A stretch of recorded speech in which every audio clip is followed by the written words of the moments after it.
অবরুদ্ধ গাজায় এবারও নেই ঈদের আমেজ।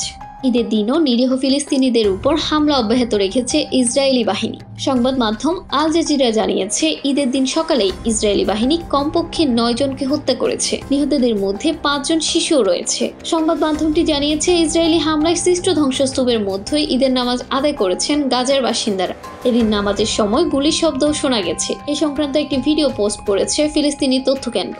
ঈদের ঠিক আগে শনিবার গাজায় বিভিন্ন এলাকায় ইসরায়েলি হামলায় এক শিশুসহ 17 জন ফিলিস্তিনি নিহত এবং বেশ কয়েকজন আহত হয়েছেন। আল জাজিরার প্রতিবেদনে বলা হয়, রোববার সকালে ঈদ উল ফিতর উদযাপনের সময় গাজায় ইসরায়েলি বাহিনী বোমাবর্ষণ করেছে। দীর্ঘ 15 মাস সামরিক অভিযানের পর যুক্তরাষ্ট্র ও আন্তর্জাতিক সম্প্রদায়ের চাপে গত 19 জানুয়ারি গাজার যুদ্ধবিরতিতে সম্মত হয় ইসরায়েল। তারপর প্রায় 2 মাস গাজায় কম বেশি শান্তি বজায় ছিল, কিন্তু গাজা থেকে সেনা প্রত্যাহারের প্রশ্নে হামাসের মতানৈক্যতাকে কেন্দ্র করে চলতি মাসের তৃতীয় গত সপ্তাহ থেকে ফের গাজায় বিমান হামলা শুরু করে ইসরায়েল। স্বাস্থ্য মন্ত্রণালয়ের তথ্য অনুসারে গত 18 মার্চ থেকে গাজায় নতুন করে ইসরায়েলি বিমান হামলায় 921 জন ফিলিস্তিনি নিহত এবং আরো 3054 জন আহত হয়েছেন। ইসরায়েলের বর্বর এই হামলা চলতি বছরের জানুয়ারিতে কার্যকর হওয়া যুদ্ধবিরতিতে চুক্তি ভেঙে দিয়েছে। ইসরায়েলের বর্বর আক্রমণের কারণে গাজার প্রায় 85% ফিলিস্তিনি বাস্তুচ্যুত হয়েছেন। এছাড়া অবরুদ্ধ এই ভূখণ্ডের 60% অবকাঠামো ক্ষতিগ্রস্ত ও ধ্বংস হয়েছে। 2023 সালের অক্টোবর থেকে গাজায় ইসরায়েলি সামরিক বাহিনীর নৃশংস